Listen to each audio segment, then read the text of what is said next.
Well, good evening.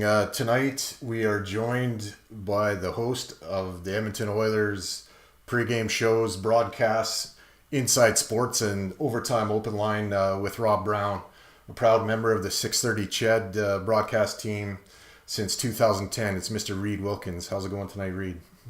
Hey, I'm doing great. Thanks a lot for having me. I really appreciate it. We thank you for cruising home after your show and joining ours. Thanks very much for doing this. Well, I'm happy to come on. I admire you guys for launching an Oilers podcast, I believe, right after the season ended, or as it was ending. So good for you guys for doing the summer content. I have to say I was a little alarmed. Not something you guys did, just in general when you put out the promo tweet for the show today. And the picture of me from that Curious Cast thing is a few years old. And the reason how I judge my age is by actually what pair of glasses I'm wearing, because I have very poor eyesight.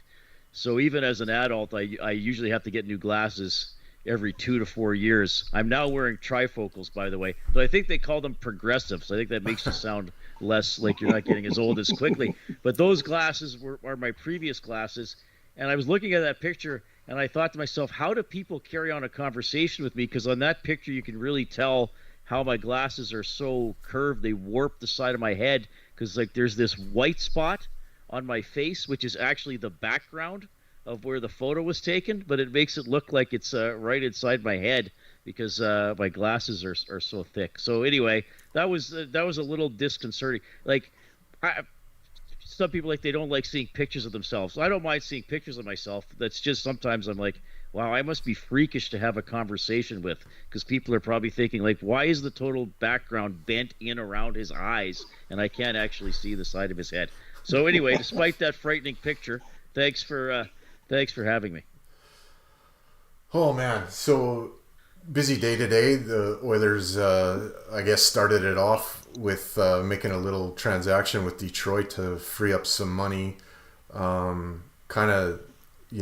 did a little draft show, the Heavy Hockey Network, with Michael Hebert, Mike Dashney, myself, and Ryan Lotzberg. The question was raised, did we think, Yamamoto was going to be dealt, before today was over. I said yes, and Ryan Lotzberg said no.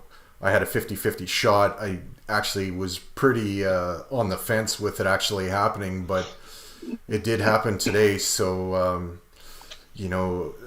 I guess the team needs to get better. They weren't quite good enough last year. Do you expect... I don't expect you to give us any insider trading here, or even if you would know, but do you think that makes it a little bit easier to try to acquire somebody like Connor Brown, or is it just a matter now of signing, Bouchard and Ryan McLeod and kind of going from there? Well, first of all, what you said off the top, it was that it was a really busy day. I got to tell you, this was like the quietest second day of the draft I've ever had from a work standpoint. Now, we haven't traveled since 2019, but I don't know what you guys are like, but I'm not a very good traveler.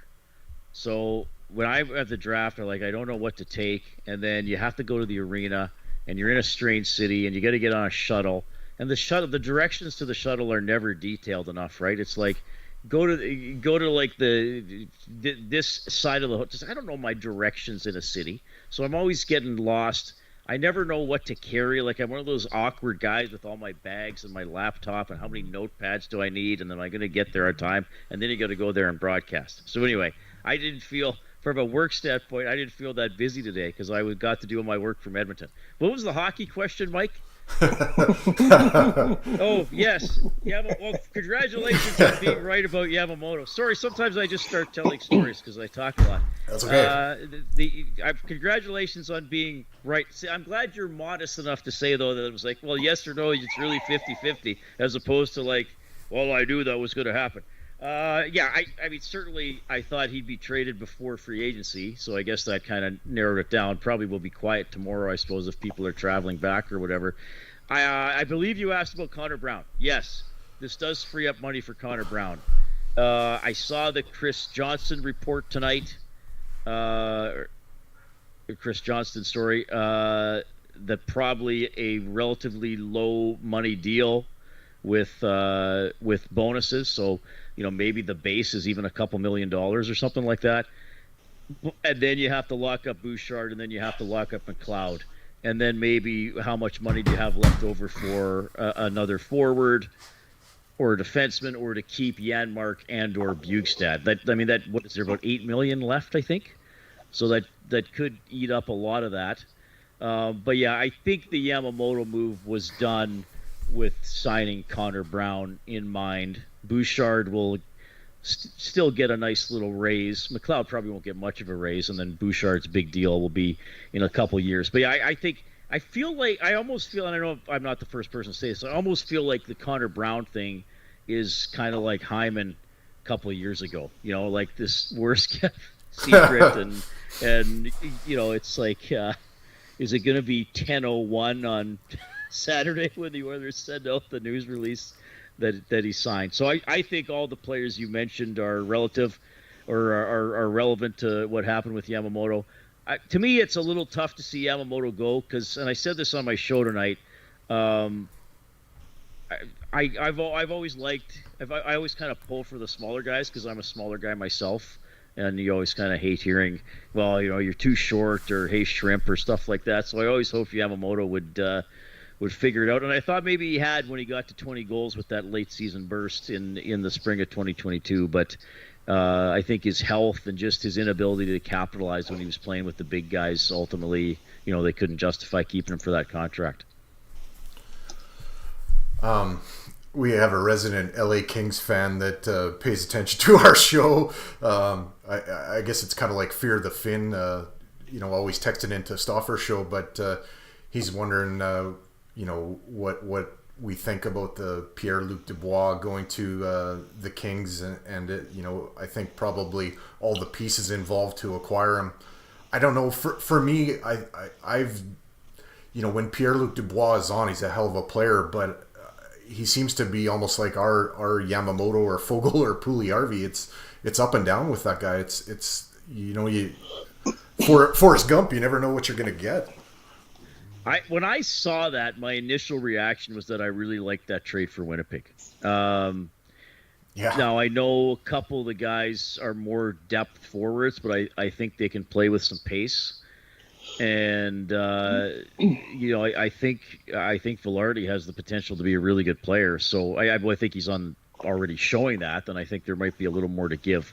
I was a little surprised. I know I can't remember the picks. I know there were a couple of picks involved too, but I saw that and I didn't automatically think like, oh wow, LA got Dubois. That changes everything. I saw that and I thought they kind of lost a couple of guys lower down in the line. Chad's smirking. I don't know if that's a good or bad sign, if he agrees with me or not. I guess we'll find out. But I thought they lost a couple of guys that, like I said, help kind of don't get the headlines, but help drive the engine of the team. Yeah, they lost a couple of character guys for a cancer, is what I think. Well, you're blunt, eh? Yep. The first 5 words on the podcast, he calls a young player a cancer. Wow. Damn right. I get that because that's going to linger with Dubois, right? Like, I thought that shift in Columbus that got him traded was a little overblown. You know, like I thought from someone who works in the media, I thought that was a little bit about little cherry picking one shift. And I mean, he's not the first player because Tortorella was still there, right? Yeah. Yes, he's not the first player where maybe it's been like not smooth. But then, that whole situation, like that whole Winnipeg thing was interesting, right? Because Bowness basically said my best players didn't try hard enough, and that's a harsh thing to say. Like I don't think Woody would ever say that. No, it's the first time I saw. Even if he thought that, right? Yeah, it's the first time I saw Bowness act like Sutter. I like that. That's really good. Sutter never thinks anybody tries hard enough. Yeah. No. I think even himself. How is that? So Mike was telling me you were a goalie? Yeah, I was. Or are a goalie? Time ago. Yeah. I dabble. So how would you felt like after your first game in the league if your coach was like, I can't remember the kid's name, guess he did okay. I can't remember who was the player he did that to this year. But there was that rookie that played his first game, right? And then Sutter was like, I guess he's all right, and pretends to look at the score sheet. Like, you would have been pissed, wouldn't you? I don't know. See, I grew up in that time period with coaches like Sutter, so I don't think it would have been a water off the duck's back for me, I think. And then go out and do it again so that he starts to know who you are. Right. Yeah. But in today's day, no. Nah, not a good way to approach things, that's for sure. Yeah. Well, the players have, I mean, not that player was a star, but the players have a lot of power, right? Yep. You know, I mean, do they... I mean, they always kind of had. I mean, you can't say that Gretzky didn't have power on his team. I mean, the players have always had the power. But, I mean, like my uncle played in the NHL for 14 years, and he's told me stories of it's not fun. There's a lot of tough times those guys go through. Yeah, and he was a pretty tough guy. So who was your uncle? Kurt Fraser. Oh yeah, nice. Yeah, cool. Yeah. Was he? He was Canucks, right? Was he Canucks in Chicago? Yeah, in Minnesota, yeah. And then he went on to coach. He coached in Grand Rapids. He did Rash's coach there. Right. I got to hear lots of fun stories about Kovalchuk, and I understand why they traded him. Right. Then he went to Belarus and did a bunch of national team stuff. So, and then Dallas, he coached there as well with Hitchcock. Yeah, a lot of people going to Belarus lately, I heard. Yeah. He was actually nominated. Yeah, he was actually nominated to. He was brought in to coach the Chinese team before COVID. He was supposed to take on the Chinese team there. Oh, nice! But then that got. So was that for the Olympics then? Yeah. You should get him on my show. I bet you have some good stories. Oh, he's got a ton of good stories. You have to exchange info if you think he'd be okay. Yeah. I'm always looking for guests. Yeah, I'll let him know. He loves the Oilers. Actually, he used to hate when I was a kid because we'd be driving around Surrey, BC when he was visiting or whatever, and I'd be asking him questions about Gretzky, and I think he was getting pretty annoyed. Yeah, I can see that. Yeah. He's like, you realize I just beat the crap out of Bob Probert, and you're asking me about Wayne Gretzky. That's funny. Angel says in the chats, he says, "Oh God, Blake's first bad deal, Kovalchuk. Please don't remind me." Oh jeez. Yeah, Kovalchuk. Ooh, he's a handful. Yeah, he's a head case. I got a question for you. Go ahead, Mike. If you got a question, give her. Yeah, I'll hold mine. I was gonna ask Reid who he's had on Inside Sports the most. Is it Warren Moon? The most. Warren Moon's been on a few times.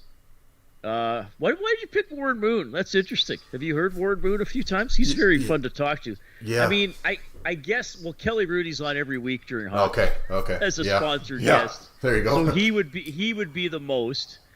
And then after that, it would be probably colleagues like Bob, Jack, Mooner, Dave, and Morley. So I don't know if they count. I'm trying to think I guess football guys are coming to mind because it's football season. Like as guys who kind of don't work for Ched, Jed Roberts is usually on a few times a year. Who would we have hockey-wise? Marty Baron's starting to come on a little more often. I really like talking to him. He has good perspective, and he's entertaining, but he says interesting stuff too. Who else? Well, I did not expect that question. What do hockey guys do? We kind of go all over. I guess like other hosts like me come on, like Steinberg comes on, Jamie Thomas comes on from Winnipeg, and they're entertaining too. Like Onright's probably on 3 or 4 times a year just because he'll do me a favor.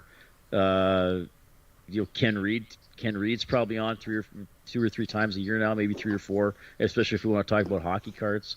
So yeah, some guys like that. And I guess there's a bunch of local guys who come on. I don't know who would be the most regular, but like Chimera will usually do a couple times a year. Brodziak, Pisani, just to talk hockey, or there's maybe something they're a part of that they'll come on and talk about. Yeah, I can't remember the last time Warren Moon was on. We might have been on.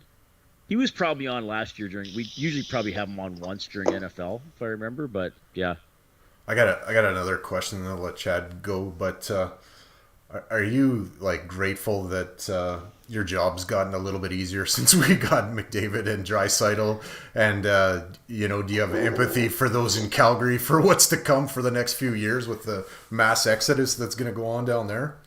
Well, I'm going to give you an answer that you probably won't expect. No, but Actually, the job has not gotten easier. I understand why you would phrase it that way, and I'm not like being condescending. Like this is really how I look at it.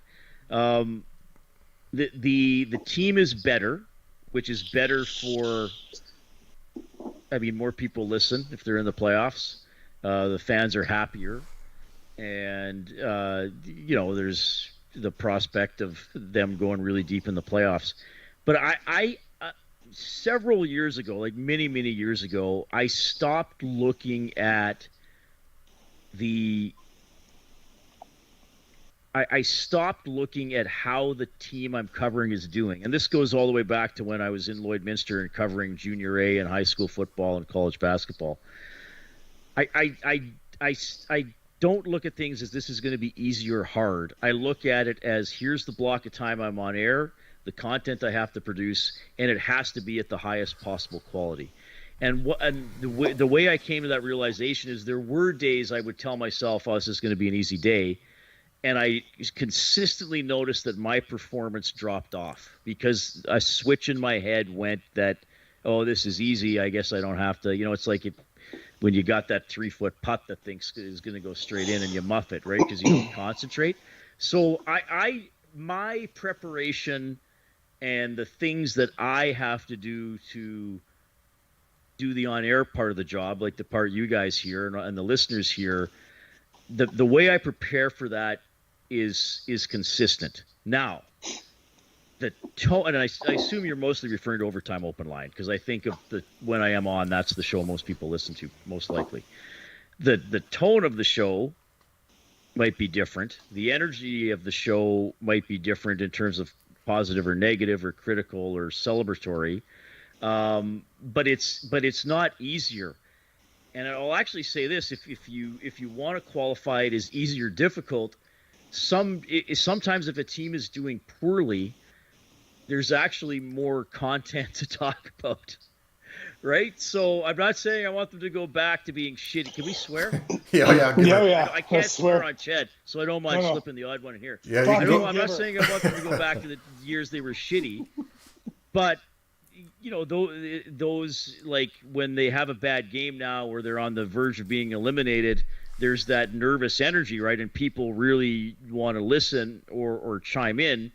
I mean, quite frankly, I probably talked about the Elks more the last 3 weeks than I would have if they were 2-1 or 3-0. Like, I'm serious because there are obvious problems that need to be talked about, and fans are anxious about it, and they have solutions and they have input.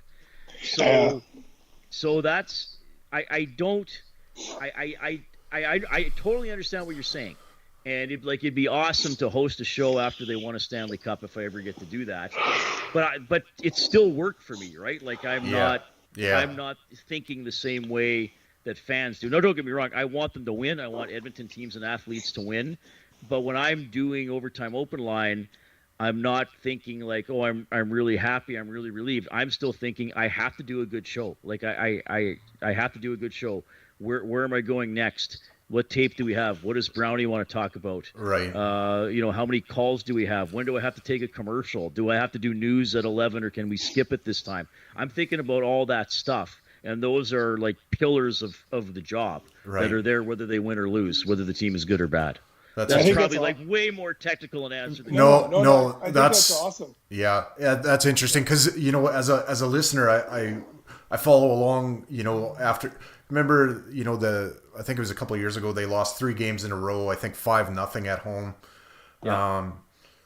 And you're providing a counseling service, and I'm sitting there and I'm thinking, geez, that's got to be hard on him. But I guess you're just thinking about the process, and your process is the same; it doesn't change. Yeah, that's a good point because you can't take the game home with you, right? And you can't, at least for me, maybe other guys would tell you different, but I can't judge my performance based on how the team did, because then when they're like I did the years 6 and 7 of the Decade of Darkness, I was producing Bob's show, and then I had this job years 8, 9, and 10, and so I'm learning a lot But I just could have thought to myself, well, I'm never going to go anywhere. I mean, sure, there might be the odd night where just like every caller is like so negative or off the wall where afterwards you might be like, oh man, like did I even talk to a person with a rational thought tonight? But yeah, you can't tie it into the success or failure of the team, because then I think you're going to be judging yourself based on factors that don't matter. And I'm glad you brought up. I think it was they lost 2 games in a row 5-0. It might have been Buffalo and LA, but then they might have had another 5-0 loss. San Jose too. Yeah, and that was the year after they made the playoffs. Or was Hitch already there? No, I think it was the year after they made the playoffs. Yeah, it was, because it was year 5, and I honestly thought that's when Rob and I really hit our stride. Like I really thought that was the year that Rob and I really gelled. And it can take that long in radio. And I'm not saying we're still not improving or working to improve, but I really thought that's where we found a good tone for the show. We let people, vent. And we offered what we had to say, but we still had like a good pace show and like weren't letting it off the rails where it was just insulting people all the time, because I think that gets old after a while. So it's interesting you mentioned that, because I remember one of those 5-0 losses. I remember Rob and I looked at each other after, and we were like, man, we had like a really good show. Like we just both, like, the result was terrible. We understood the pain of the fans. We didn't like it either, but from a broadcast standpoint, I remember we were just kind of like, we had a good show. Like we were good. We offered good analysis. We handled the calls well. It was just a good show. And everybody else was miserable, right? But we were like, hey, we had a good show. Fire away, Chad. I do love that you approach your preparation for your shows, keeping yourself uncomfortable. I think that's important. So I'm going to roll into my questions, keeping you very uncomfortable. Sure. Let me know what you think about the Campbell deal. Well, right now it doesn't look very good. And I mean, if we get to November 30th and he's still the backup goalie or still has an 888 or 885 save percentage, it's going to look really bad. So when they go ahead, sorry. When they signed it, I thought it was good. Like, I thought of the three goalies that were talked about, Campbell, Husso, and Kemper last year, I thought he was probably the safest bet and the most realistic to get. But yeah, right now it doesn't look good. So we'll see. I mean, Holland has faith in him. Holland said after the season that a lot of times goalies that sign new contracts have a better year 2 than year 1. But yeah, I mean, if he's the backup by a wide margin again for the entire year, then it's tough, and then you may have to make a tough decision a year from now. So what did you see from Campbell in the playoffs in the 6 periods that he played? Well, I'm going to tell you this, Chad. I would have played him in Game 5 against the Kings. I would have played him in Game 2, but yeah. After they lost the first game. Okay, yeah. That's interesting. I don't know if anybody's ever said that before, but yeah, I would have played him in Game 5. Now Skinner won the series, but Skinner was the winning goaltender, is what I'm saying. He won Games 5 and 6, right? Yeah, I mean, if Campbell didn't come in and save their bacon to actually win a game by himself, I don't think they advanced past LA. Oh, probably, yeah. I agree, and that's why I.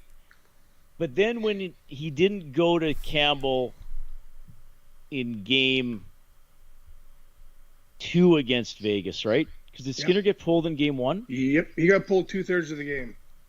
So 2/3 of the of the playoffs. Like, he played 6 periods, and actually, what I wanted to say. But he got pulled 4 times. So yeah, Skinner he got pulled in a third of his starts. Yes. Yeah. So as soon as Woody didn't go to Campbell in Game 2 against Vegas, I was like, he's never going to go to him. But he should have at some point. Well, even that'd be my one criticism of Woody this year. That'd be my biggest one. Yeah, and even watching, like, after Campbell won that game in LA, and watching Kevin Bieksa and Rudy kind of hash it out, and Bieksa kind of going, they're not going to go with him, but what a mistake is what I guarantee you that's what Bieksa wanted to say. Yeah, and I mean, it's if you put Campbell in Game 5 and he plays bad, then you can still play Skinner in Game 6, and sure. Maybe a night off would have helped Skinner. I don't know. Sure, and as a goaltender, watching goalies, I watched very closely. And Skinner, I loved him. I love Skinner still. I think he's got so much potential. It's not even funny, and I'm glad he's in Edmonton. But he was a rookie in the playoffs. The season means jack. I don't care what anybody says. It doesn't mean anything. When you get to the playoffs, it's a whole different kind of pressure. And he was timid. He was stuck in his crease. He let 2 goals underneath the skate and the pad that I couldn't believe he let in. But I understood. Like, he's a rookie.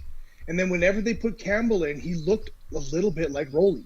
He was aggressive. He was challenging. He was fired up. He was moving. And I was like, oh, God, you got to play him. If you don't play him, we're toast. Like, at least he was there. He's got the experience, and he wants to win. Yeah.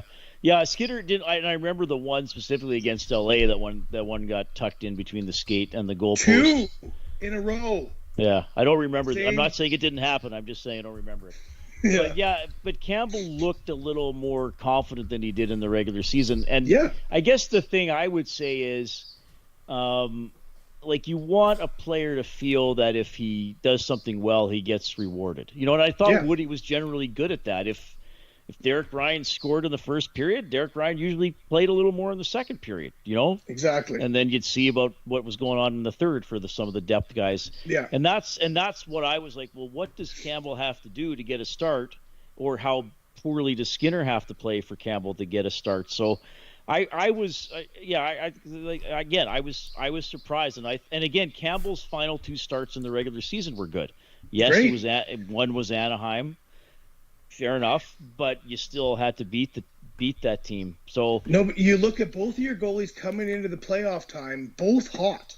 That's a great position to be in as a coach, right? So Skinner looks a little off. Then why not, okay, you got a few games. We'll give you a game. You've played some playoff time now. We've got experience in you. Let's go to the guy who's got 16 games and looks like he really wants to be here. Yep. You know what I mean? Yeah. So I'm disappointed in Woody that we didn't get to see Jack. And I think if Jack had played, we might have got through Vegas. I truly believe that. Yeah, they might have. I mean, I think there were some other issues in the goals going in that series for sure, but and I really think the Pietrangelo slash might have won him the series. Just because the way the Oilers reacted to it. But but again, once he didn't put Campbell in early in the Vegas series, I thought he's not going to go to him. He's just riding Stewart all the way. But I'm sure. And another thing too, you got to remember, like I watched the Hyman overtime goal again a few days ago, and it was one of those where 2/3 of the bench went to Campbell after Hyman scored. That was uplifting. And I'm not saying they're turning their back on Skinner, because of course they weren't. But they recognized what Campbell did in that moment, and I wonder if they would have embraced him getting an opportunity in the next. Well, game. re-listen to Connor's interview after the game, where again Campbell came in and saved their butt against Vegas. Connor was very clear that we have a very capable goalie. He was very, like you have to be, politically correct and nice and not giving too much away. But he was very clear that we have a very capable goaltender. And I know exactly what he was talking about. Yeah. They didn't rally to win any of the games against Vegas, right? That he came in. They wound up losing all of them. Yeah. But Jack let in one goal in 6 periods. Against the Golden Knights. Against everybody. He let in 1 goal in 6 periods. Did Vegas never score on him? I thought Vegas scored one on him. 6 goal. He let in 1 goal in 6 periods. Because LA scored 1 goal on him, right? No, Vegas scored 1. No, LA scored none. LA's no, because it was 3-3, and LA scored early in the 3rd in that game. And then Kane tied at 4-4. LA did get one, I think. Okay, anyway, then Vegas didn't score. Okay. He let in 1 goal in 6 periods. That's one stat that I know and will stick to. Right. 1 goal in 6 periods. And when he was going in against Vegas, it was already too late in most of those games, right? So yeah, but he still shut the door. Yeah. And give him whatever chance he could. Yeah. Yeah. So how do you think he's feeling then as a goaltender? Do you think he feels? I think he feels over a bit? I think he feels. If I was in Jack Campbell's position right now, I would come into this season with my new contract and good luck getting a puck by me. Like, you're gonna have to work to get a puck by me. That's how I would attempt to take on this season, and I'm sure Jack will too, because he's a fighter. Yeah. And I like him. I think he's got a great attitude. The team loves him, so that's a great thing. And I hope that he has a strong season, because the Oilers are basically throwing the bank at him. Like, they're betting on him. Yep. Right? So here's my next question. Draisaitl's got a year left. He's going to be coming in asking for $13 million. There's no question about it. So what core guy or what big contract do we have to get rid of in order to keep him? Oh, that's a good question. So, all right. So if his contract expires in 2 years, so he'll want the extension 2 years, next summer. So I would guess if they need to free up money in 2 years, that probably Kane would be gone. You think Kane or Nuge? Oh, I don't think Nuge is going anywhere. Probably still. I just, given how he's loved in the room and in the city, not that that's how they should. I'm not saying they base their decisions, but and I get the criticism of Nuge in the playoffs because it wasn't as good. I was going to say, who had a bigger impact, Kane or Nuge in the playoffs? Yeah, well, Kane didn't have a great one either, but probably Kane a little bit. Yeah. I for sure. At least he got a couple of big goals. But no, I would think if in 2 years, so if Leon gets an extension next summer, and then if the cap still isn't going to go up enough for them to keep anybody. So then by two summers from now, Kane will be going into his final year, right? Because he signed a 4-year. Yeah. Right. So then I would think they could trade him or maybe buy him out or something like that to make a little more room. I people bring up Nuge all the time. I mean, again, I get it. I wish he would have been a little bit more impact in the playoffs. Even last year, I thought he was good against Calgary. I didn't think he was as good. Like I'm talking the 7-game win over LA. Yeah. Because Bob and I often talked on the Face-Off show. Okay, even if like Kopitar and Deneau cancel out Leon and Connor, there's Nuge's chance to win the series, right? And he never really did that. But I mean, still part of that power play. 100 points is 100 points, and he does kill penalties and do some other things that, and he is better defensively than he used to be. And then, so he'd still have 4 years left in 2 years. So, yeah, I don't know. I mean, we had a guy call in this year who wanted to trade Nuge for Horvat. And then you try to re-sign Horvat. So see, that's the thing, right? You're reacting like that, and other people are like, well, that's a good idea. Go get Horvat and sign him cheap, right? See, the cool part is that your answer is my answer. I love your answer right now because I'm a Nuge fan, and it's not just what he does. For like they say, he only scored 1 goal in the playoffs. Yeah, but he killed off 95 million penalties. Yeah, true. Like, what do you want from the guy? Yeah. I guess the other side to that is, when that time comes for Draisaitl, could you have? I know these guys will no longer be on entry-level deals, but could Lavoie be a cheap yet still effective player? Could Holloway be a still relatively cheap but effective player? I think Holloway's going to have a breakout season. I'm afraid of it, actually. Because if he does, then he's going to be wanting too much money. Well, then the second contract, he'll already want a lot of money. Yeah. And I guess the Bourgaults and Tulios of the world, like, who knows, right? But they're as much as they don't have any draft picks, they're still going to need some draft picks to come in and play and be effective, inexpensive. But like the Draisaitl's going to want a shitload of money, as he should. 13 mil, and Connor will want probably 16. Connor's going to be asking, for 100%. Yeah. I mean, he could win the Hart Trophy. I mean, that's the thing. Like, if they're both healthy, McDavid will win the Art Ross. But some years, like some games, you're like Draisaitl's doing more. Yeah. But at the same time, like, we have to ask that really tough question that people don't want to talk about either. Is the two of them together is kind of the Crosby Malkin kind of situation. So would there be a hometown discount in order to keep the both of them together? I don't know, and that's a really good question. I would say that McDavid would be more willing to offer that than Draisaitl. You think so? Because I actually think Draisaitl would too, because they are trying to, and I think he's involved in a lot of this as well. They look like they're building a team around the two of them. Well, I think they know that, and I think they finally see that. Like the quote that sticks with me is what the year Hitch was coaching, and like the last 2 months were just miserable. Like, I know they went 9-3-2 his first 14 games. Like, they were a pretty lousy team. And there was that one game they got lost pretty bad in either Vegas or St. Louis. And McDavid actually said, "Well, we got to fix this." Like, it's not in repair mode anymore. And I do think, and that's why signing Nuge and signing Hyman long term, and at least Kane medium term, and even signing Nurse long term. And I know some people crap on that deal, but he is a pretty good player. Like So you're right. They do look around and say, like, management's trying. Management's not doing nothing. Maybe they get Connor Brown, right? So it's not as if they're sitting there doing – like, even the Campbell deal, even though you and I were talking about it, they went out and got a goalie. Like, they recognized they had to improve on Smith and Koskinen. I will say it right now. On what day is it? June 29th, 2023. Jack Campbell is going to have a season – that we will never forget. See, you come across as gruff, but you're just a big softy that's very optimistic. 100%. That is exactly who I am. Unless it comes to Dustin Schwartz, that guy can fucking go anytime. Well, you're not the first person to say that to me either.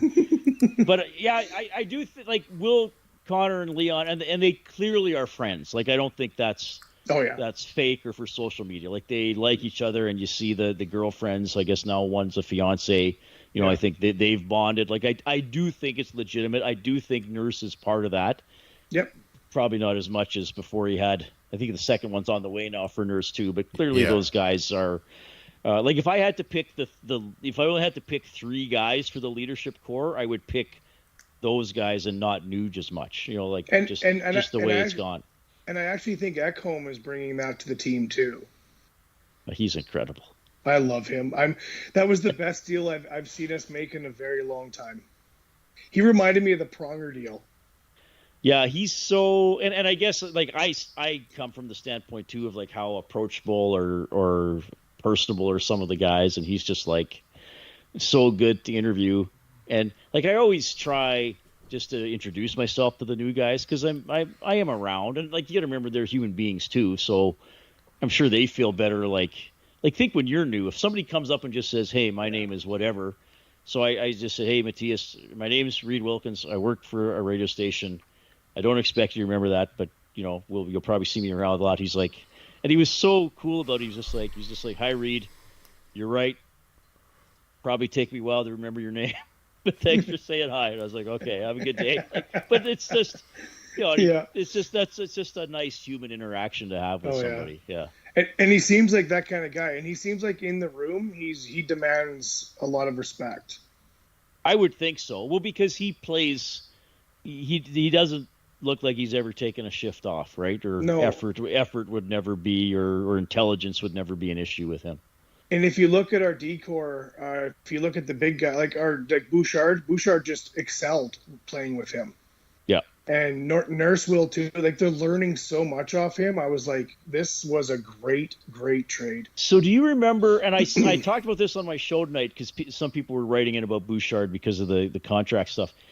When Ekholm did his end of season interviews a couple days after they lost, he basically said that you can't restrict Bouchard's offensive capabilities. Like he I think he sort of indirectly and inadvertently might have even recognized, like, okay, sometimes he might screw up, but you can't ask a 100-meter sprinter to go run the 800 meters, and think he'll be just as good. I like that. Like you have to give him the freedom to make a play. And I'm sure Ekholm told him that. And he probably wouldn't have had that conversation to the same extent with a Kulak or certainly a Broberg or whoever he was playing with, right? But Ekholm could say, like, look, kid, if you see a long pass, make the play. I got your back. Right? And how many times did he make the play? That's the coolest part, is that he definitely told him that, and Ekholm did have his back. Yeah. That was the coolest part. So we lost Tyson Barrie, and we gained the Boosh bomb, and he became a power play phenom. Mm-hmm. Like seriously, in the playoffs, he was unreal. Yeah, you cannot not sign that guy. If we don't sign Bouchard, I'll probably start, I don't know, cheering for soccer. Well, I think you'll be here a long time. But cheering for who? Soccer. Soccer. So shit. But like if you want to talk about a guy who might get a huge raise though in 2 years, like I said that on my show tonight, because somebody said, "Oh, well, like this deal will be $3 million and the next one might be $5 million," and I was like, "Well, if he gets 60 points 2 years in a row, next deal's not going to be $5 million." No. Yeah. And pay the man. That's all I'm going to say. Pay the man. Well, he's a unique talent, and as much like I get it, he's not an overly physical player, and I think I get it. His kind of stance looks lackadaisical, even though he is skating hard. He just because he's a little more upright, right? And he's not one of those guys that looks like he has his nose right in it. But clearly he's trying and wants to get the puck. But fine, there's defensive warts in his game. Like how many times? Like when I'm doing this show 7-8 years ago, got to get a right shot D. Yeah. Get a right shot D. Get a right shot power play guy. Get a right shot power play guy. So it's okay. Sometimes like you just got to acknowledge we got what we wished for. And even though he has warts, it's still better than not having him. I mean, we did kind of have that in Barrie. I hate to say I love Tyson Barrie. And I saw a lot of things in Tyson Barrie that a lot of people didn't see. I saw, like, how many times he's kept the puck inside the O zone when he shouldn't have was impressive. True, very good at that. Yeah, wasn't a big guy, but feisty as hell, but, offensively strong. If he would have played with that cone, Jesus, could you imagine? Oh. But I feel like we kind of always knew Barrie was re-signed to be traded eventually. I know. It just sucks. I love Tyson. And everyone was shitting on him, and I'm like, what are you even watching? Do you know hockey? He played pretty well. I thought his first 40 games this year were very good. I thought he was maybe dropping off a little bit January, February, but he was still pretty good. So the amazing part to me is I thought the power play would actually have a little bit of hiccups and stage fright after Tyson after Tyson was shipped out, and it got better. That was unbelievable. I thought it might have maybe 5 games it'll be 20% or something like that. No, not really. And who in the room thought they were going to try to go to Nurse for the playoff or for the power play? Sorry. No. Oh, nobody thought that. Really? You thought they were going to go to Bouchard from the get-go? Yeah. Oh, absolutely. Yeah. Really? Oh, yeah. Oh, good for you guys. No, I never thought they'd go to Nurse. No. I want to be courteous of your time, Reid. How much do you got left? Or are you pretty much good to go? Well, I tell you, I'm doing mornings tomorrow, so I'm going to bed earlier than usual. We can go till 9:50. How about that? Sure. Perfect. Yeah. If you want me for that long, if you're done with me, I also understand. No. I want you till 9:51, Reid. All right, I'll do it. Do more than you're asked, right? That's the key. Chad, if you've got some more, go ahead. I'll just cue something up with stuff here, and when Reid's done, we'll just do some clips of the kids that we drafted, and we'll bring Bobby into the fray, and we'll talk by the after. way, I also wanted to comment, because I always think of stupid stuff I can say. 97 Octane. That's quite the catchy cool, right? title. Yeah, I was like, well, you guys did a good job. Nobody can complain about copyright or getting too close or anything like that. So that's good. Reid, I had to add hockey to that though, otherwise we would sound like a radio station. I just or like an oil and gas podcast or something, or a racing podcast. Maybe I don't know much about racing. There's Octane in racing, isn't there? But I do find it interesting seeing all the I think it's great, all the content that's out there and all that kind of stuff. I admire that from the fan base so much, that because I don't know. I assume this isn't your full-time job for either of you. No. Okay. No. Mike, sort of. No. You've done other stuff, right, Mike? No. I mean, Mike definitely puts in a lot of work when he's at work. I mean, is your work. But then I enjoy watching. Yeah, we'll just leave that one, Chad, in case. But I always find it interesting. So they have this, and then what do they call themselves? How do they use the word oil? Because you would have to be careful about. Yeah, copyright infringement, Oilers Nation. There's a lot. Yeah. If somebody wanted to do a podcast about Ched personalities, which would be stupid, but you couldn't use the word Ched, right? Right. No. We'd be like, you can do your podcast, but you can't use our name, right? Yeah. So I guess Oilers Nation uses Oilers. I guess they've been able to make that work. But if the only way they make that work though is by combining the word. Yeah. That's the workaround. Oh, I never even thought of that. There's no space, so it's not. Yeah. It's Oilers Nation. It's not Oilers Nation. It's Oilers Nation. Yeah, that's what it is. Nation is now Oilers Nation. I gotta talk to Bag Milk about that. I never thought of that. You guys should have him on, by the way. He's nuts. On a side note, just before I forget and not tell you about this, I got a really good buddy too that's won a Grey Cup and played for the Eskimos, and that I could probably get on the show if you want. You might have had him already. Randy Spencer. I have had Randy Spencer on. It's been several years, but I would have. Did he not have an illness or something a few years ago? He had a heart attack. He had a heart attack. That's what it was. Yeah. I should reconnect with Randy. Yeah, he's a super nice guy. Okay, well, if you give me your contact info after this, I'll get you in touch with Randy again. I'd love to talk to him again. Yeah, I have Reid's email, and if he gives me permission to give it to you, I'll get it to you. Okay. Well, my email should be out there, I hope. But yes, just give it to me. Or Inside Sports at 6:30. Well, actually, I don't. The one I gave to you, Mike, I don't give publicly because it's too hard to read out on air. So Inside Sports at 630ched.com is a lot better to remember. Is Angel Sandoval going to email me? Or is it in hell? I just keep seeing that. It's like the only person in the chat. Angel's going to definitely email you, and he's going to want you to go on chat and talk about the Kings all the time. Oh, that's the Kings fan. Well, he's super invested. No, is he? Oh yeah. Is he a troll or is he actually interested in other teams? No. Okay. No, he's great. He loves the Oilers too, but he's definitely a Kings guy. He grew up in the Kings. He's got a great story. We did a podcast with him. He's a really great guy. He's definitely not a troll.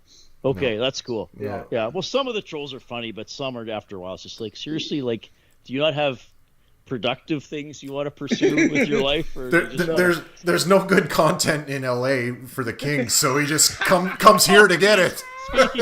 Speaking of trolling, LA, the team that finally likes the NFL, finally caught up to the rest of the country. We can have teams and actually support them? Okay. Well, the Rams get supported. I don't know about the Chargers. And then they all moved to Vegas. Yeah, they'll all eventually move to Vegas. We'll eventually have like 5 teams in every sport. Yeah. Exactly. They might be heading in that direction. LeBron. That's good though. But I find that interesting, and I'm always kind of interested, and sometimes flattered in a way, I guess, when you do have people from other cities tuning in. And it reminds me about sort of the global reach of the Oilers, right? And it's great, and that's why I think. Like sometimes I get asked, like, "Oh, well, like, do you feel like if there's a podcast, people won't listen to Ched?" I'm like, I don't know, probably not, because if you're really interested in something, you're going to try to get as much on that as you can. Like, I think it's terrible that 1260's off the air. Yeah, me too. For a variety of reasons, all the human beings that lost their jobs, and then it's like, I don't sit there and think, well, I got the only sports show that's relevant. Like everything I do is the best. If it's not me, if you're listening to somebody else, you're stupid. Like I don't think that at all. Like I heard a lot of people. Their day was Stauffer, Gregor, and then me. Yeah. So they like different shows. So that's why I find it interesting. Like you guys do this, other people do this, and then other fans from other markets will see what you guys are doing and connect to that. I think that's really cool. It's fun.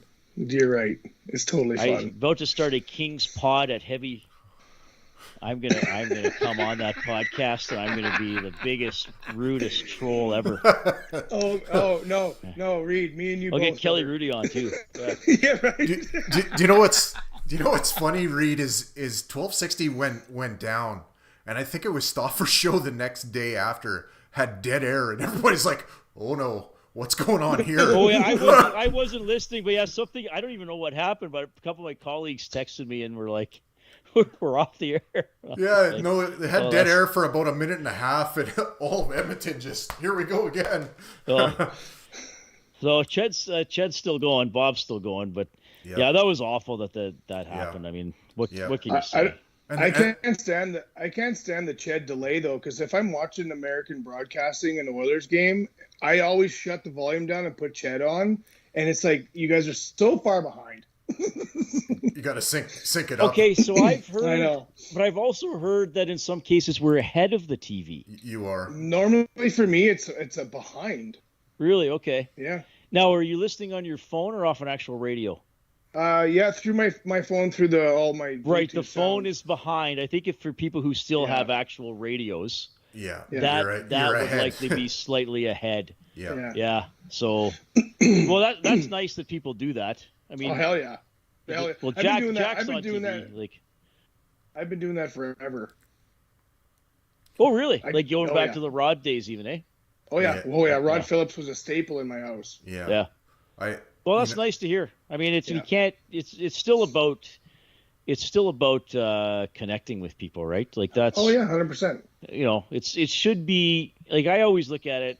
I mean, yeah, sometimes there are like arguments or disagreements, but like I don't like doing a show that's just tension all the time. Like I think as a listener, it's entertaining for a few minutes, and then it's just like, Jesus Christ, like I'm stressed out for my real life. I don't want to listen to a show. Like in my shows, it's 6 to 8. Like most people have worked all day. They're probably driving around or taking kids to soccer practice or getting groceries. I don't know if they want to like turn on the radio and be like, oh God, this is exhausting. You know, you know what I mean? So, no, that's cool to hear that. So yeah, man. I think to let you go, Reid, I just want to finish by saying, you know, you guys mentioned Hot Rod Phillips there. As a young kid, you know, growing up in northern Alberta, up here playing my novice hockey and pee-wee years, kind of up here, up in the Peace Country. I remember going to tournaments, you know, on a Saturday or Sunday, and Oilers game would be on, and you know, catching the pregame show with Rod and him being the voice that took you home from all these tournaments, bad weather, whatever. There was a calming, soothing kind of effect that went on, and I think Jack Michaels is, you know, grabbed the reins from Rod and kind of took that, and you know, you and Rob and Bob and kind of Brendan Escott and you know, everybody involved there does a terrific job with Oilers hockey, and we can't thank you enough. And I honestly can't thank you enough for doing this. You saw that we were looking for people to come on the show to get us kind of up and running, and you were the first really to volunteer. So, well, thanks for so having much. Me. Anybody who needs guests for content, I am sympathetic towards, because that's a large part of what I do. So when I'm asked, I rarely say no unless there's a time conflict or something like that. But you guys were a lot of fun. I hope this was an adequate appearance, and I'll send you a canned ham T-shirt if I got any lying around. Yes. Thanks again, Reid, and we will let you go. I'm gonna play some draft stuff, and we'll try to get Bobby in here, and we'll keep going for a little bit longer tonight. Thanks again, Reid. Thanks, Reid.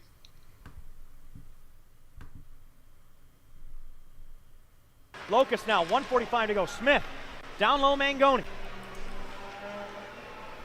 Mangoni turning with it, shooting one, knocked out in front, Sapovaloff, a great save with the right pad. Nathan Day extended to the far post to keep that one out. Here's that sequence in front of Day. Mangoni shot, and there's the right pad, flexed out by Day. Sapovaloff trying to spin away.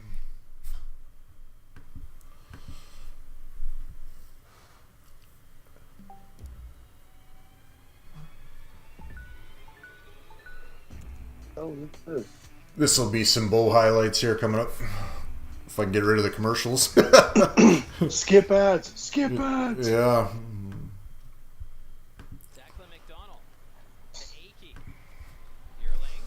Is Reid gone? Yeah, Reid's gone. Just waiting for Bob.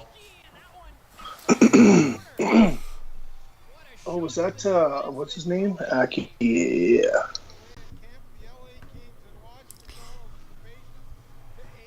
Down low, trying to go top shelf, but that one misses. Punt it with a one-timer, scores! Connor punt it. That was a bad goal. He's another short guy. No, we don't need another short guy. 6 feet. He's a little slight right now. I think 170 pounds. Yeah. I got time to pour a drink.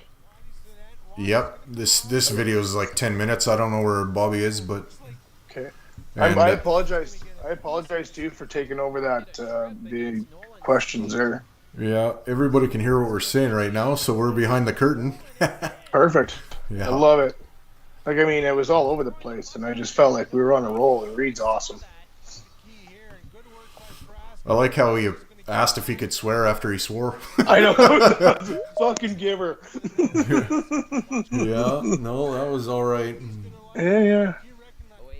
Rides the line, moves it up, punt it with a one-timer, score. Oh, that's a good shot.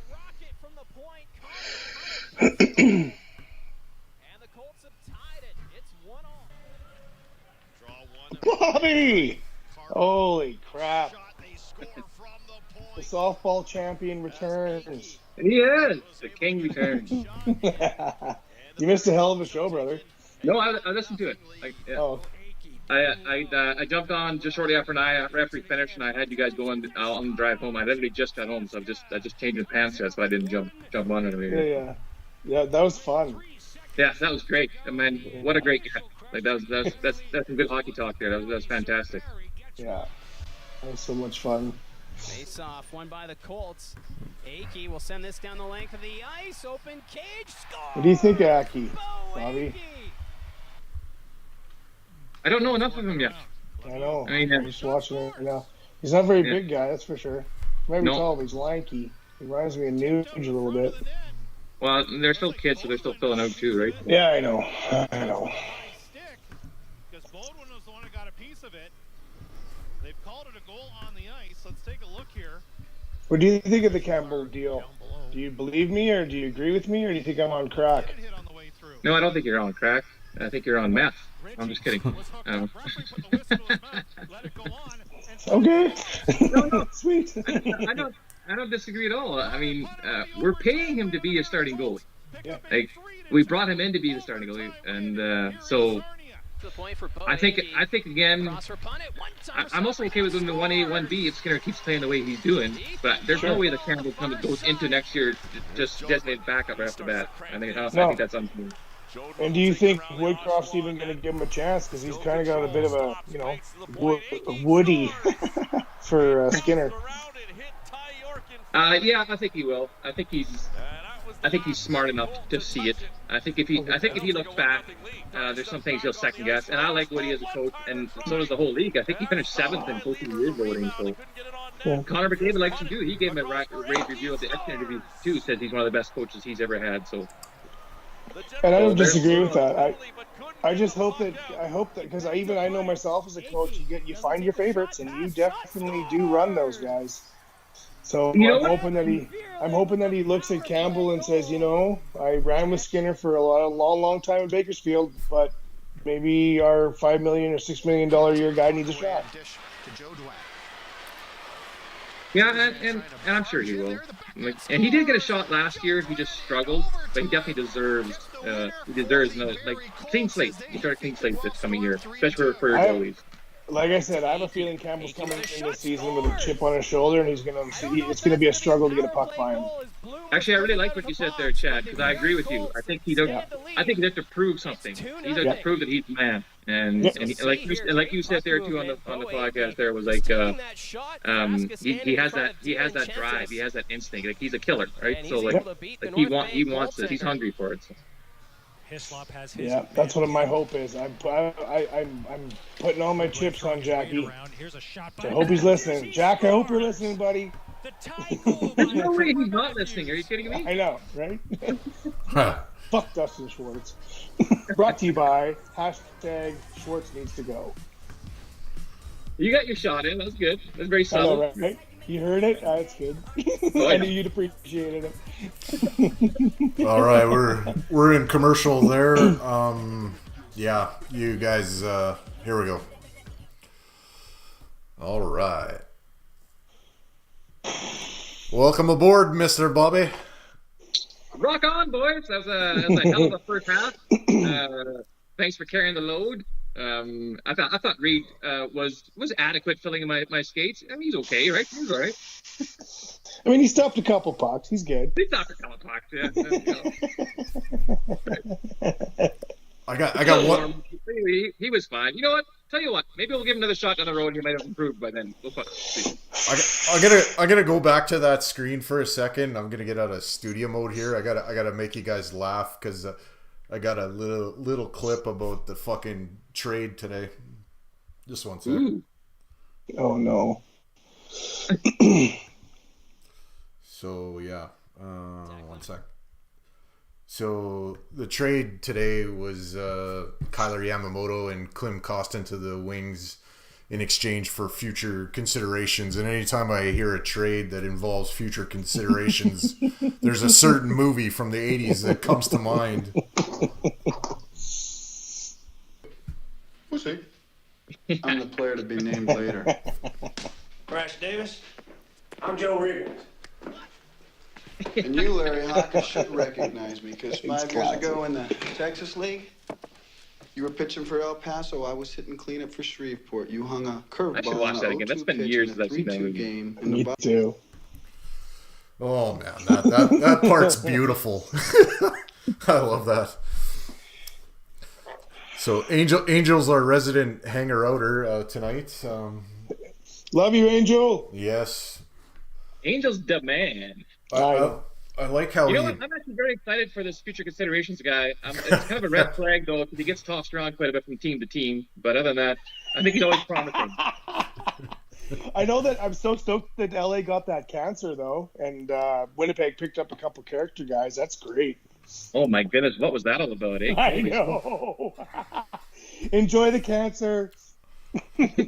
Future considerations means cash. You know what it actually fucking means nowadays? It means the next time Holland's in Detroit, Yzerman has to take him out for half a ham sandwich. Yeah. And let's face it, Costin's going to Russia anyway, so we were never going to fill that contract, nor is Detroit. He wants way too much money, and Russia wants to pay him, so see it, Clean. I hate to see it because I loved him, but bye. Yeah, we weren't getting clean back regardless. And, you know, and he showed flashes of brilliance, but he also disappeared a few games. The stuff that he brought to the table, we are going to miss. But, you know, let's hope other guys pick up that slack. Like his wrist shot, that was a slap shot. Well, he had a great shot, absolutely. But also just all his physicality stuff. And he's one guy. Whenever, like when McDavid would get touched, next shift if team was out there, he went to talk to that guy. Like, just let him know we're watching you, right? Yep. And I'm not saying that maybe the guy shouldn't get the money he wants, but he's just not gonna. So he's gonna end up back in Russia.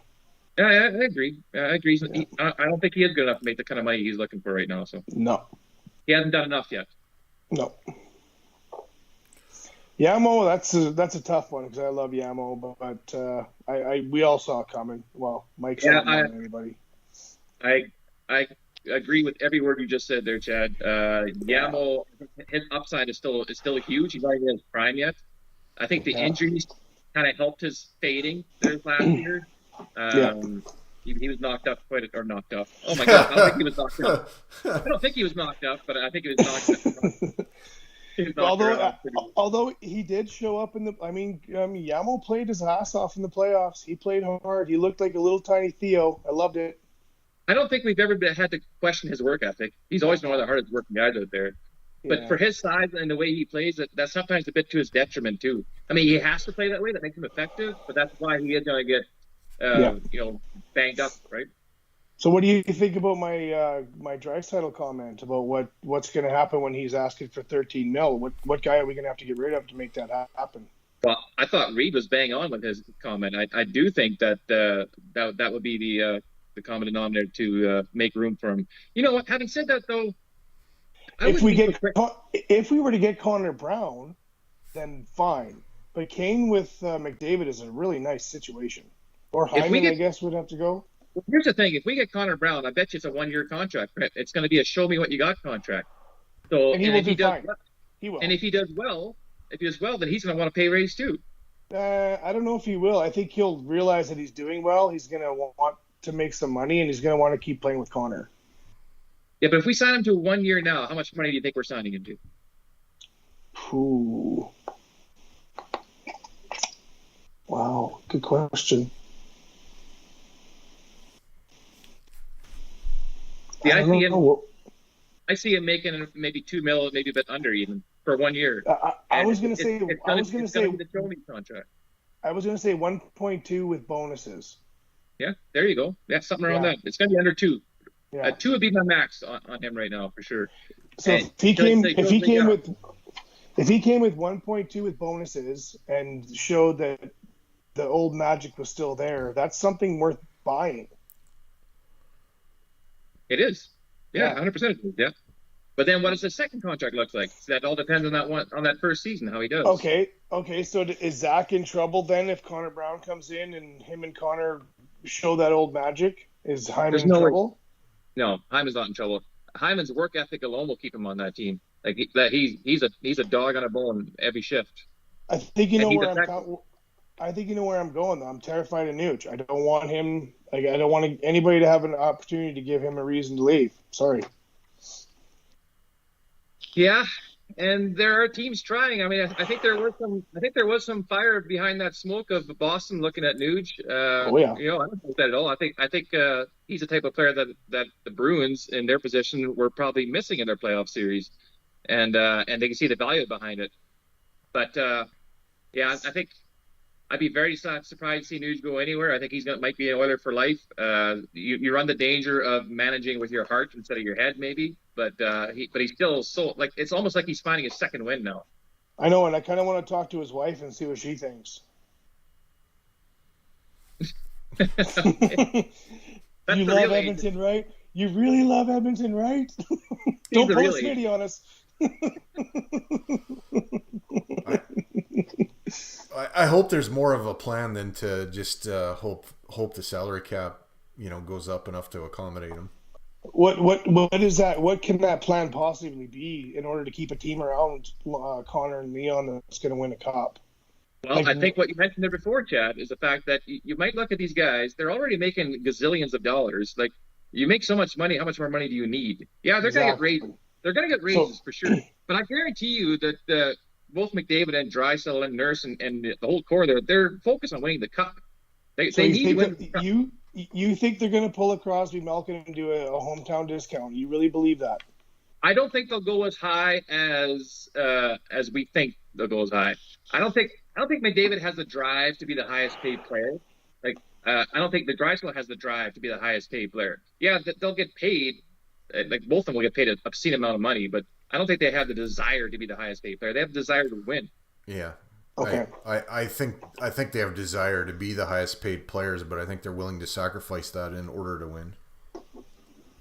But they have desire to be compensated for who they are. Yeah. But they also recognize that a lot of the times they're successful because of what their partner's doing. Like Connor, yeah, he's a beast. He'd be great anywhere. So would Leon. But you can't tell me they don't feed off each other off the drive and what they do on the ice. 100%. So do you feel that Ken Holland has done a great job of building or working hard to build a team around those two? I think Ken Holland has done I think he's tried to fill the void of stuff that we needed. They haven't all been hits, right? I mean, that's just going to happen. Like Ekholm was a hit. Yeah, of course he was it, yeah. But like Campbell didn't hit yet, and we needed a goaltending, right? So he hasn't hit yet. He still will. Yeah, I'm with you on that one, Chad. Also, he didn't get the chance in the playoffs. Let's face it. Let's put that out of the table. He didn't get the chance. When it mattered, he didn't get the opportunity. But when we needed a right-hand D-man earlier, like Reid mentioned too, for a long time we needed a right-hand D-man. Yeah. So we got Cece to try and fill that void. He hasn't been a total miss. Cece hasn't been a total miss, but he hasn't been the hit that we kind of wanted him to be. Right, for a right-hand D-man. Yeah. Bouchard's up. Bouchard's had to develop that, though. He will. Playing with Ekholm, he has no choice. So I think Holland has tried to fill those holes as best he can, and lately he's had some hits. Obviously, Ekholm was a huge hit for us, and they just keep Bukestad was fantastic for us. Costin came in, did better than any of us anticipated he'd do. Probably did better than what Klein thought he'd do. So there's definitely. That says a lot about the room, though. I mean, if these guys are coming in and we start seeing success out of these players, that tells me our room is in a really good place. Yeah, well, I agree we are. Yeah. I agree. And like even when like say last year we were trying to look for some secondary scoring, or the year before that was that he went to got Kyle Turris, who's a proven scorer in the league. It just didn't hit. But he tried to fill that hole with one of those guys. So he's always been looking to try and fill these holes. The only hole that he didn't fill was Chris Russell. Yeah. I think he was hoping that somebody else would step up in that role. I mean, nobody does what Chris Russell does. No, nobody's going to ride bulls like Chris Russell. But having said that, like the greatest strength he brought was his shot. Like obviously that goes without saying. Oh, yeah. Other than that, and I was a big Chris Russell fan. He was actually my second favorite Oiler after McDavid for the time that he was here. But I will admit that everything else he brought to the table was probably expendable. There's other guys that could do what he does, and were younger and cheaper and maybe even better. But the one stat we failed in was block shots. And I think that played a key role why our penalty kill isn't as good as it is. Yeah. Yep. And that's the one element that I don't think we thought would be we'd miss it as much as we actually did. Yeah, I agree. Penalty kill hasn't really been great for a few years. No, but that's the other thing too. So Holland does look for that and tries to address that situation. So like that's one of the reasons why Janmark was initially brought over too, was to help the penalty kill. He's a defensive forward, and he goes after a guy like Bukestad, a face-off guy and a penalty killer. So he's looking for ways to improve that element of our game as well. And of course, Woody did a great job turning McLeod into a PK. So that helped deal. So I think there's an upside to a PK. It can't be as bad as it was last year. We can't have it. You can't have a bottom 10 penalty kill and expect to win the Stanley Cup. So that's an area. Yeah, top 10 penalty kill with a number 1 power play in the league. It's weird. Yeah. Yeah, you'd almost think that the penalty kill would get better just working at killing penalties against that power play in practice, but yeah. Well, that's a good point, Dirsa, but maybe what it does is shatters their confidence. That's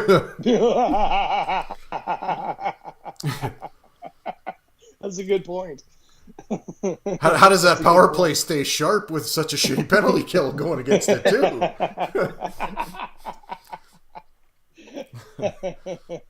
Confidence again, for sure. Maybe practice is fucking overrated. Yeah, right. Maybe Allen Iverson was right the whole fucking time. Practice? We're talking about practice?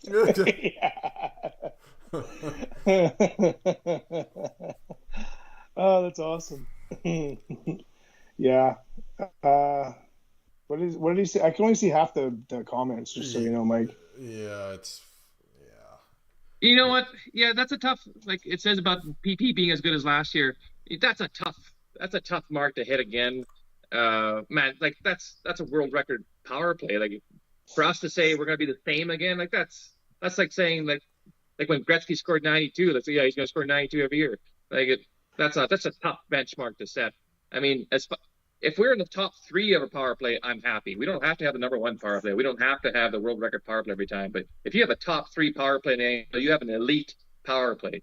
And it's always going to be, as long as you have McDavid and Draisaitl on your team, and the way Boucher's playing now, it's always going to be a dangerous weapon. Regardless and Nuge and Kane. Like, we have a lot of weapons for a power play. We have a ton of weapons. Yeah. Our second power play unit is probably as strong as a lot of other teams, half the league's number 1 power play unit. Yeah, and like teams are afraid to take a penalty against Edmonton, and I like that. I think that's how it should be.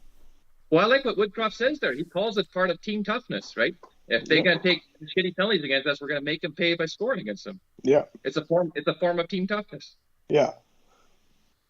No, I agree.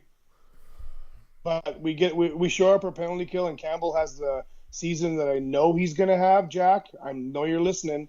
You're going to have it. I feel it in my bones, bro. I got you. I got your back. I'm praying for you. I'm all over this. Hey, but what if Dustin Schwartz is listening? Then, Dustin, I need you to understand, leave Jack alone. Don't say one word to him. Fuck off. Stay at the U of A. Nobody likes you. Unfortunately, they do like him. That's the thing. Exclamation point. Hashtag Dustin Schwartz needs to go. Hashtag bring in Mike Smith. It's going to catch on. I hope.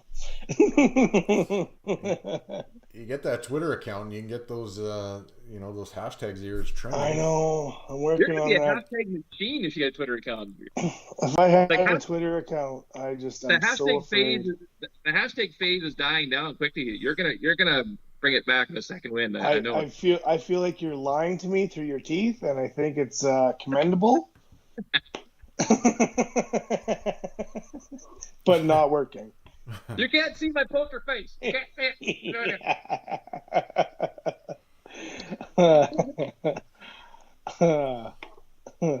Well, Mikey, this was a good one. Yeah, having Reid on was all right. Yeah. He was fantastic, and you guys did a good job with him. I really enjoyed. I was jealous that I couldn't make the first bit because that was fantastic. But I enjoyed listening to it. Like I'm gonna re-listen to the first part that I missed. But it was fantastic. Good job. Yeah, I kind of took over. I had a bunch of questions, and Mike just let me do it. It's all right. So it was fun. It's all right. Yeah. We do it as a team. Mike's just the quarterback. That's all. He's the good quarterback. He's the Warren Moon. He's a good quarterback. Thanks for being pretty active in the chats, Angel. I'm gonna go back to not having it on the bottom of the screen. I'm gonna put it on the far right and have it go all the way so we can catch more than just one at a time here. It's nice having them big, a little easier to read, but I'd like to see more. Yeah, thought we'd try something different, but yeah. And gotta throw my love to Angel, no question about it. Yeah, hell yeah, Dirsa. We need to get him on again shortly because it would be nice to talk about that Dubois trade and stuff like that going on with him too. See what his take on it is. Yeah, definitely. Plus, I haven't seen a grown man cry in a long time.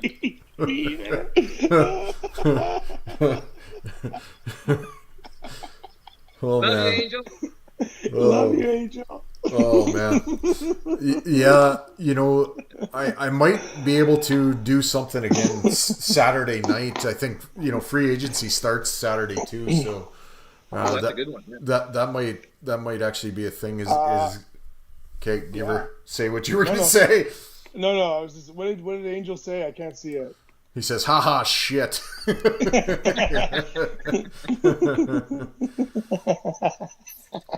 Yeah, it's gotta happen.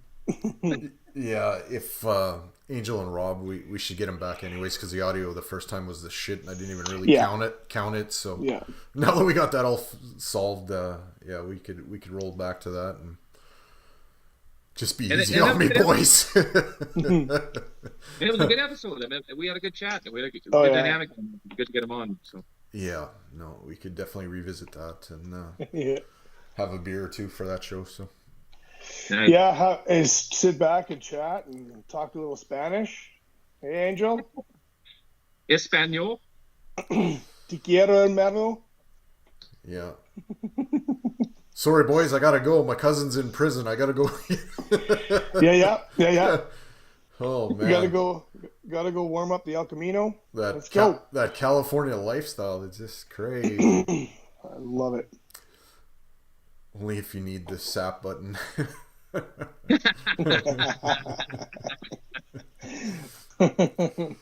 All right, Angel, you're a beauty. If you guys have anything else you want to say, go ahead, and then I'll shut her down. I'm good. I'm better than Chad. I guess let's not go too far. I guess we got to have one question here for Bobby. Hey. Did you win your ball game? Any dingers? We had a doubleheader. We won both games. Did I get a dinger today? I don't think so. I hit 2 yesterday, but no, nothing today. No, I'm not really a dinger hitter. Anything I hit out is definitely wind aided. So it wasn't windy enough. You sound like a goaltender. I was playing third base today, and I was stopping him. I know shortstop's my thing, or catcher. I play shortstop in mixed, and I play third in men's. So. Yeah. Shortstop's our place. Let's face it. Just put me on the field and give me a glove. I'm happy. Doesn't matter. And then have you switch hit. Yeah, I can do that. You don't need to switch hitch and slow pitch. If you get hit in opposite field slow pitch, then you shouldn't even be playing. You're a moron. Oh, I can't. If I hit right hand, like if I hit on the right side of the plate, I send like fucking screamers right down the left field line. Yep. Yeah, but you shouldn't need to switch hit and slow pitch. There's no need for it. Like if you can't go opposite field from your strong side, then I can't. But people don't play me line enough. Yeah. I'm not kidding. It's like this. Like if it's fair, it's a foot inside the line. Like you don't understand, Bob. On both sides, he's literally throwing him down the base, like literally down the foul line. Oh, I he struggles. He struggles with straight out. That's a problem for him. Yeah, no. I'm fucking so early. Yeah. Yeah. He's already hit the ball before the ball's even been thrown. Yeah. Pitcher's like, what are you charging the mound for? All right, gentlemen, this was a fun one. Thanks again to Reid Wilkins for joining us and Angel for being our guest chirper on the chats. We'll definitely think about Saturday for sure. I'll check with Rob in the messages when I get done here, and we'll see what can go down there. Keep your sticks on the ice, keep reaching for the stars, and go Oilers go! Free agency frenzy. Is Connor Brown an Oiler by the time we go on next? We'll find out.